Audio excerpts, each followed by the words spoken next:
Boa noite a todos. Como diz o Inedilson, encarnados e desencarnados, né? Que deve estar cheio aqui. Vamos fazer a leitura primeiro do Evangelho para a gente poder ir se harmonizando, para depois a gente começar o nosso estudo da noite. Então, do capítulo 19, A Fé Transporta Montanhas, lá no item 2, Kardec diz assim: no sentido próprio, é certo que a confiança nas suas próprias forças torna o homem capaz de executar coisas materiais que não consegue fazer, sem dúvida, quem duvida de si. Aqui, porém, unicamente no sentido moral se devem entender essas palavras.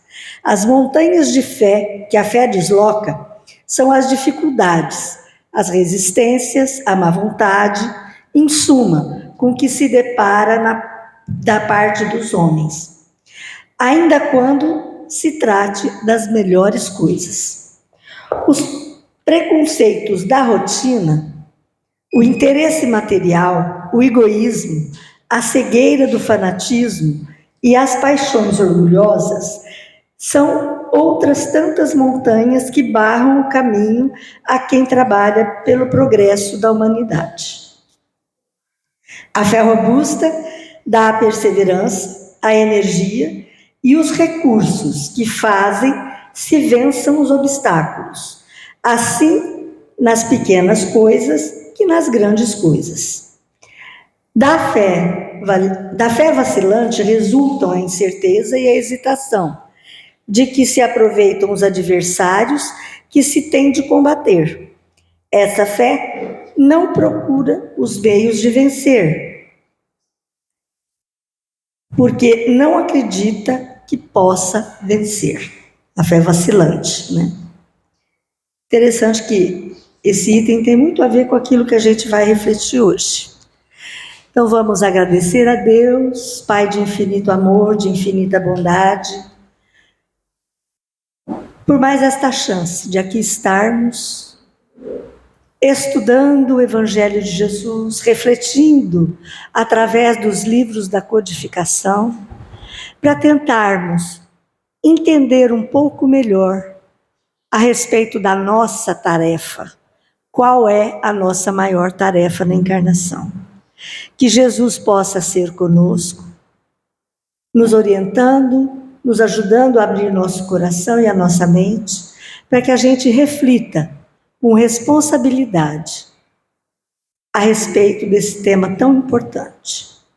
Ser conosco, Jesus, agora e sempre. Que assim seja. Bom, hoje nós vamos falar sobre correções. E aí, essas correções não são aquelas correções que a gente pensa quando vê o outro fazendo algo que a gente não gosta, algo que a gente acha errado. Não é a correção que a gente vai impor ao outro, muito pelo contrário. É a correção que nós temos que fazer dentro de nós, daquilo que a gente arrasta há milênios, né? E está agarradinho ali, a gente não quer soltar de jeito nenhum. Então vamos lá. A doença é cura. Pois quando a gente experiencia a doença, alguma coisa tende a mudar dentro de nós. Quem aqui nunca ficou acamado? Seja em casa, seja no hospital. Então aquele tempo que está ali, a gente para pensar um pouco melhor em tudo que a gente está fazendo, o que deveria ter feito e não fez, e assim por diante. Muitas vezes a gente sai desse repouso forçado, né? Um tanto melhorado, mas nem sempre. E por que nós estamos falando de doença? Porque as correções que a gente precisa fazer em nós, a doença nos ajuda. É o que ele está dizendo aqui, né? Ela atua como se fosse um catalisador, a doença, permitindo que a gente mude algumas concepções, alguns pensamentos, algum jeito de enxergar a vida, né? E isso é muito importante para o nosso propósito de vida. Porque a nossa responsabilidade maior na encarnação é a nossa mudança. Não é ser uma boa mãe, não é ser um bom profissional, não é ser uma boa filha. Isso é consequência. A nossa tarefa principal é mudar a nós mesmos. Aí a gente vai conseguir ser melhor em todas as outras atribuições. Aí nós escolhemos caminhos, né? Porque nós temos o livre-arbítrio, Deus nos permite isso. E segundo as nossas escolhas, a gente vai trilhando um caminho aqui, outro caminho lá, através da lei de ação e reação, que é uma lei natural. Nós vamos automaticamente recolhendo fruto daquilo que a gente plantou, daquilo que a gente semeou ao longo da nossa trajetória. E uma das coisas que a gente colhe é a doença. Tanto do corpo como da mente. Aí eu falo, mas por que isso? Que a lei de ação e reação vai fazer com que eu fique doente? Porque todos nós aqui, espíritas que somos, já devemos ter estudado a obra de Kardec e sabemos que nós somos compostos de espírito, perispírito e corpo. O perispírito, na realidade, é a vestimenta do espírito, porque o espírito é uma chama, né? Bem apagadinha por enquanto, mas é uma chama, é uma chaminha, né? Como é que os espíritos iriam se reconhecer se não tivessem uma vestimenta, um corpo? Que é o perispírito. E esse perispírito tem a capacidade de acolher em si tudo aquilo que a gente pensa, fala, faz, tanto estando encarnado como desencarnado. E aí o que acontece? Nesses milênios de vida que nós já tivemos para trás, a gente já estragou um tanto o nosso perispírito. E aí, como ele é o molde para o nosso corpo físico em cada encarnação, aquelas cicatrizes que ele traz, algumas feridas menores, outras um tanto maiores, tanto assim que muitas vezes a gente já nasce doente, né? Por conta dessa deteriorização, vamos dizer assim, do perispírito, com as nossas próprias atitudes, o nosso próprio fazer, pelo nosso livre-arbítrio. Aí, o que acontece? Você vai montar o teu corpo, né, para poder reencarnar, e esse corpo vem com susceptibilidades, quer dizer, com propensões a um problema cardíaco, a um problema intestinal, a um problema de coluna, ou seja lá o que for, que poderá ou não ser ativado, dependendo muito do estilo de vida que a gente assuma. Muitas vezes a gente reclama da doença, né? Ai, dói tudo, meu Deus, por que isso todo dia? Ai, meu Deus, eu, por exemplo, não posso sair da cama sem ficar quase 1 hora me exercitando para poder ficar em pé. Quem me olha assim, lépida e faceira durante a noite, né, durante o restante do dia, não imagina como é que é o meu acordar. Por quê? Eu tenho problemas sérios de coluna. A troco do quê? Provavelmente coisas que eu tenha feito no passado. São sequelas que eu trago, né? E aí, então, por isso que as coisas vão acontecendo. E dependendo de como eu assumo a minha vida, eu posso agravar essas lesões, até no corpo físico, ou diminuir. Eu posso ter muito menos dor na minha encarnação, dependendo daquilo que eu faço da minha vida. E aí, por que isso? A gente está imerso, é outra coisa que a gente já deve ter estudado também nos livros da codificação e também nas obras outras complementares, nós vivemos em um mar de energia. Então, nós somos energia, pensamos, vibramos energia e recebemos do outro o que ele pensa. Como que eu recebo e como que eu dou? Dependendo da afinidade, dependendo da sintonia.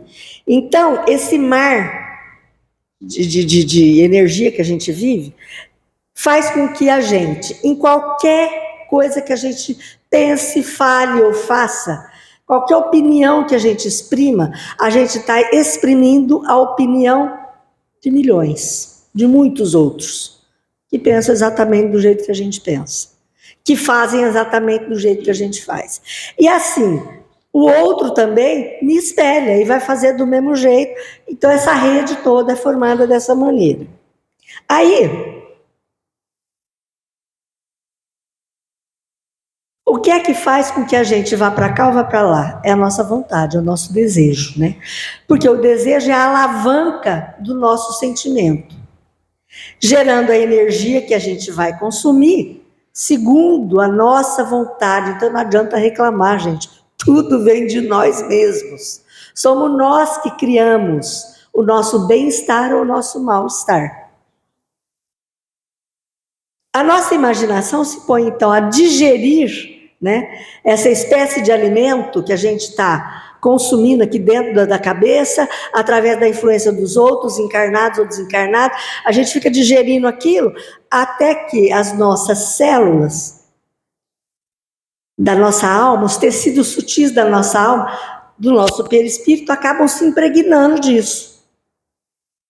E se impregnando disso, vai prejudicando a mais o nosso perispírito ou vai melhorando ele, dependendo das nossas atitudes.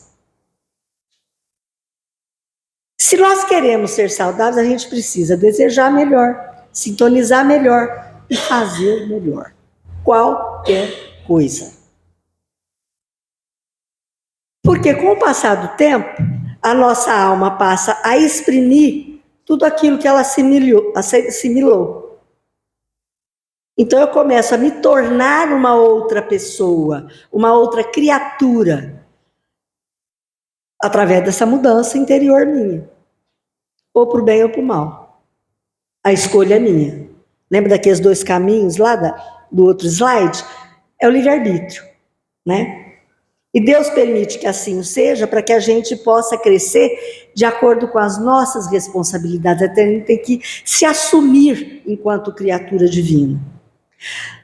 O doutor Inácio, no livro dele, ele gosta muito do Leucipo de Abdera, que era um filósofo de antes de Sócrates, então se diz um filósofo pré-socrático.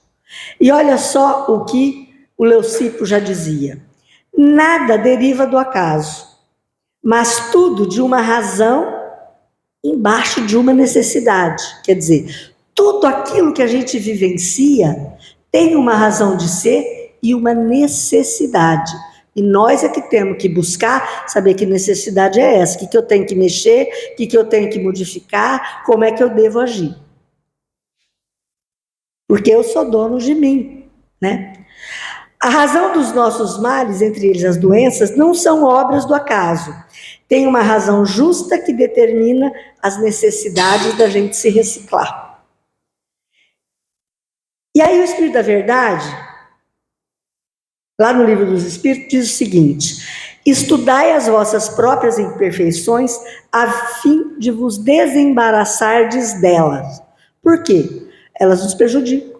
Nos prejudicam o nosso pensar, o nosso agir, o nosso falar, e a gente vai acumulando mais coisas para depois ter que limpar o caminho outra vez. Então, por isso o Espírito de Verdade nos dá essa exortação. Mas mesmo com as nossas escolhas, muitas vezes na mão contrária, né, aquelas leis que são naturais, que são as leis de Deus, a gente não pode nos esquecer de uma fala do Espírito de Verdade que está contida na Gênese. Olha só o presente que o Espírito de Verdade nos dá.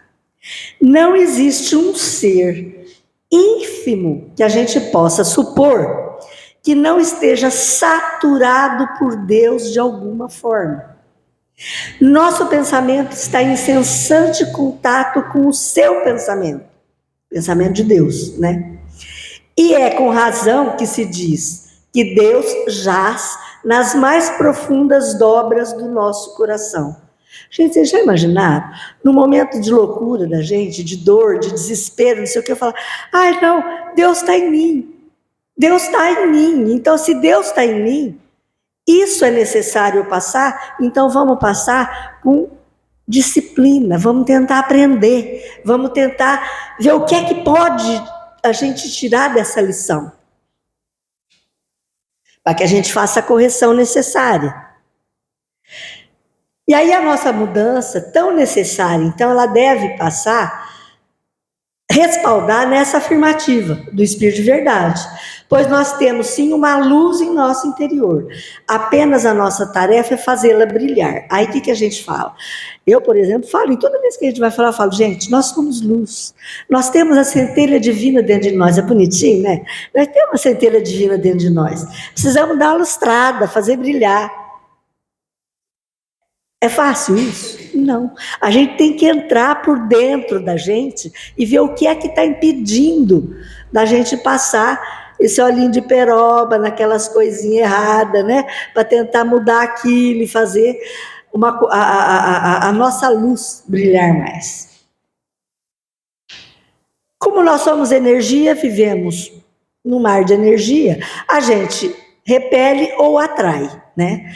Nós estamos invariavelmente atraindo ou repelindo recursos mentais que vão se juntar aos nossos e vão nos fortificar para o bem ou para o mal, segundo a direção que a gente vai escolher. Agora, pensando, conversando, trabalhando, descansando, fazendo o que for, a força das nossas ideias, das nossas palavras e dos nossos atos alcança, no mesmo instante, um potencial tantas vezes maior quantas sejam as pessoas que grudam naquele pensamento, que grudam naquela energia. Olha a nossa responsabilidade. Impondo-nos um retorno quanto a isso, porque é a troca de energia, né? E as consequências das nossas próprias iniciativas. Então, nós temos que arcar com as nossas consequências. São nossas. A tarefa é nossa, não é do outro. Não é do meu filho que é rebelde, do meu marido que não me entende, do meu patrão que é um tirano. Não. O problema está em mim, não está no outro. Aí o ministro Flacos, lá em Libertação, no livro do André Luiz, né, ele diz que o mal é um desperdício do tempo ou o emprego da energia em sentido contrário aos propósitos do Senhor. Olha como nós somos burrinhos. A gente rema contra a corrente, rema contra a força das leis divinas e quer ser feliz de que jeito? Não tem como. Enquanto a gente não pegar o rumo correto, a gente vai continuar sofrendo. Vai continuar tendo dor, e aí o sofrimento é por nossa culpa, por nossa vontade. Porque dor é uma coisa, sofrimento é outra.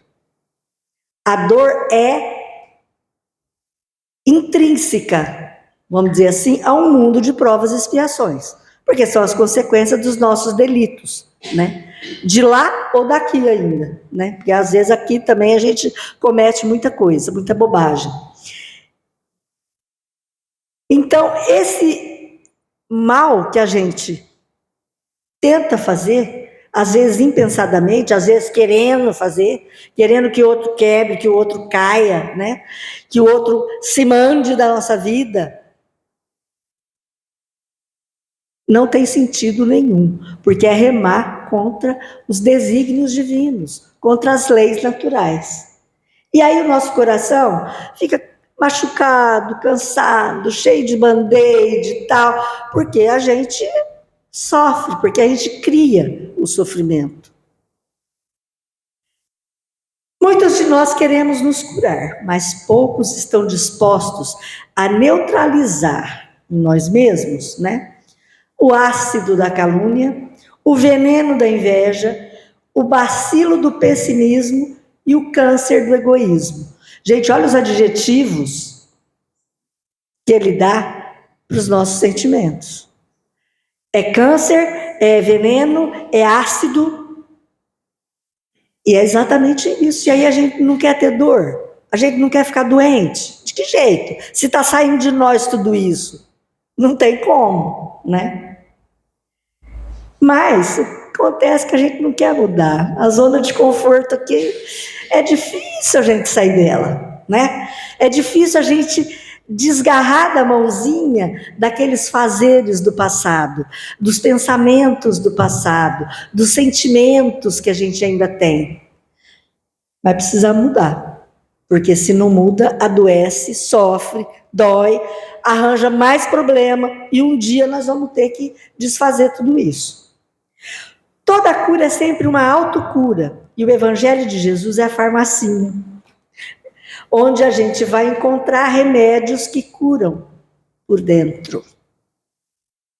Não adianta eu tomar, tem uma caixa de remédio, lá em casa tem uma caixa de remédio, tem um monte de coisa, mas não adianta de nada se eu não tentar me mudar por dentro. Se eu não tiver a disciplina de ao acordar, eu primeiro fazer os exercícios para depois levantar. Oro, faço exercício, depois levanto.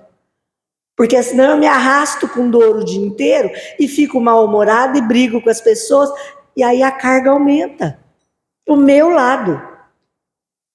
E é nisso que a gente tem que pensar. A disciplina é tudo na nossa vida. A gente deve estar, então, procurando incessantemente o bem, ajudando, aprendendo, servindo, desculpando, amando, porque nessa atitude a gente vai refletir os cultivadores da paz. Vocês lembram que agora há pouco a gente falou que a gente reflete o outro? Se eu fizer tudo isso, eu vou estar refletindo quem? Os bons espíritos. As boas almas que lançam energias positivas para o universo. E aí a gente consegue melhorar a nossa saúde, senão a gente vai se arrastar até o fim, né? Para chegar lá com vergonha. Ai, meu Deus, por que eu não fiz isso? Por que eu não fiz aquilo, né? Aí se a gente lembrar Paulo, na carta aos Hebreus, no 12:11, ele diz assim: mas na verdade, toda correção no presente, quando a gente vai nos corrigir de alguma coisa, não parece gostoso, né? Ai, a gente sofre, né? E, puxa vida, eu errei. Ai, meu Deus, eu tenho que reparar isso. E você ir tentar reparar, aquilo mexe com a gente, né? Então não parece de gozo, mas parece de tristeza. Mas depois dá um fruto gostoso.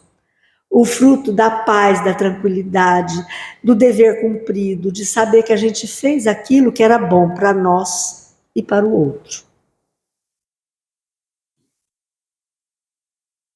E aí, aquela frase de Jesus: estamos nele como ele está em nós. Eu falei, vixe. O Espírito de Verdade já falou que Deus está aqui comigo, que eu estou impregnada de Deus. Agora, será que eu estou com ele? Ele está aqui, isso é verdade, mas será que eu estou com ele? Essa é a pergunta que a gente tem que se fazer diariamente, todos os momentos da nossa vida. Apertou aqui, bateu o dedinho no canto da mesa, Deus está comigo. Vamos aprender a andar melhor, a não ter uma mesinha de centro num lugar indevido para bater o pé ali.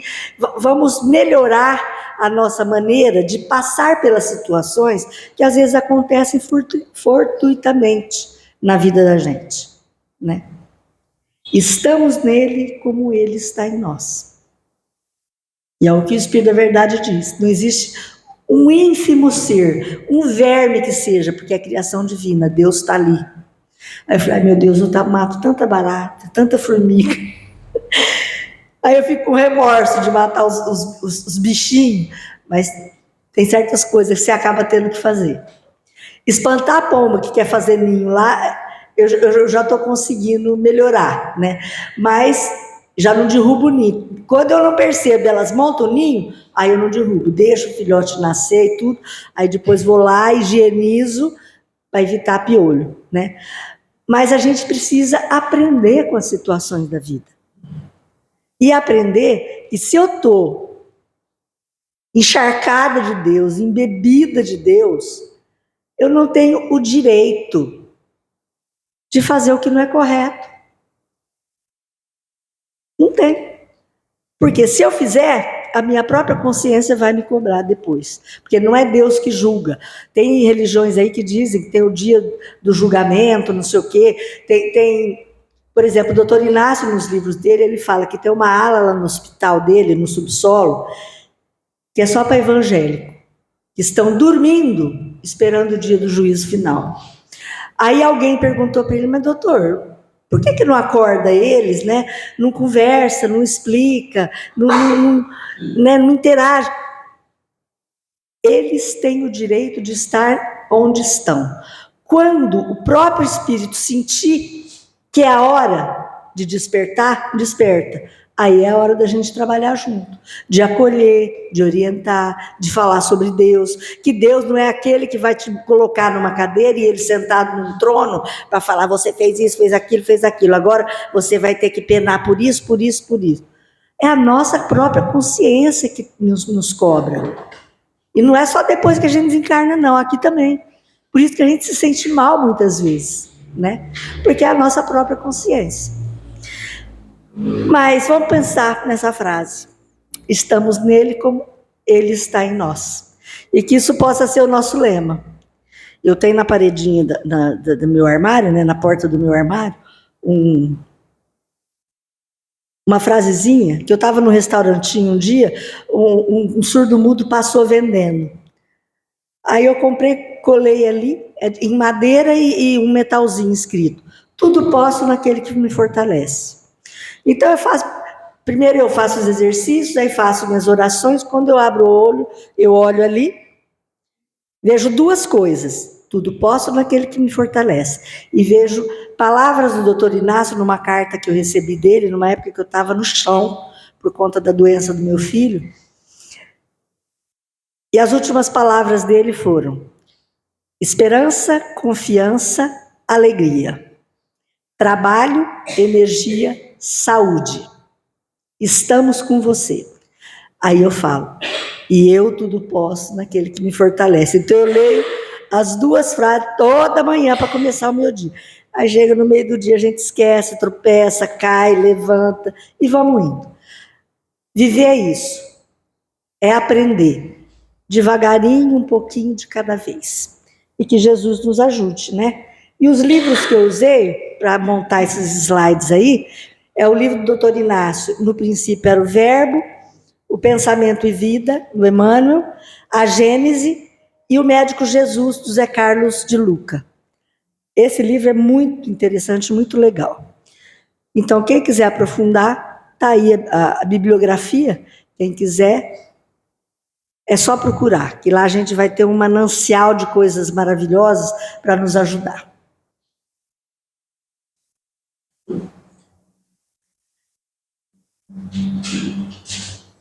Obrigada, Jesus. Mais uma vez, gratidão.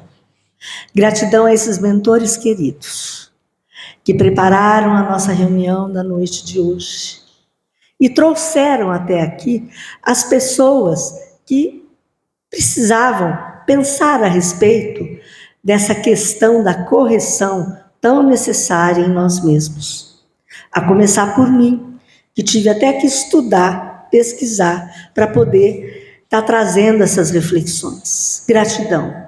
A gratidão é infinita. E que nós possamos devolver com mais calma, mais paciência e mais acolhimento a quem de nós se aproximar. Que assim seja.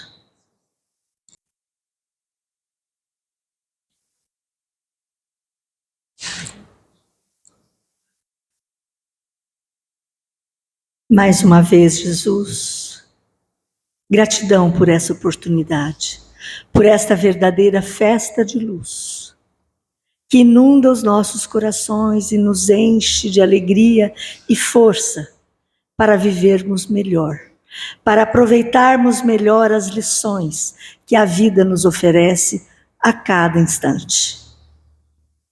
Que o teu coração amoroso possa nos acompanhar nos nossos afazeres durante a semana.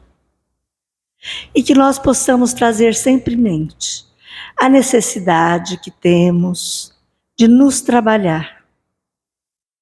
Tirar o foco de querer corrigir o outro e dirigir esse foco para dentro de nós mesmos. Sê conosco, Jesus amado. Abençoa-nos agora e sempre. E que esses teus trabalhadores incansáveis, os diretores desta casa de oração, possam receber do Senhor as bênçãos, para que cada um dos trabalhos que aqui ocorram dentro da paz, dentro do amor, dentro da solidariedade e da fraternidade. Sê conosco, Jesus, e ampara-nos agora e sempre. Que assim seja.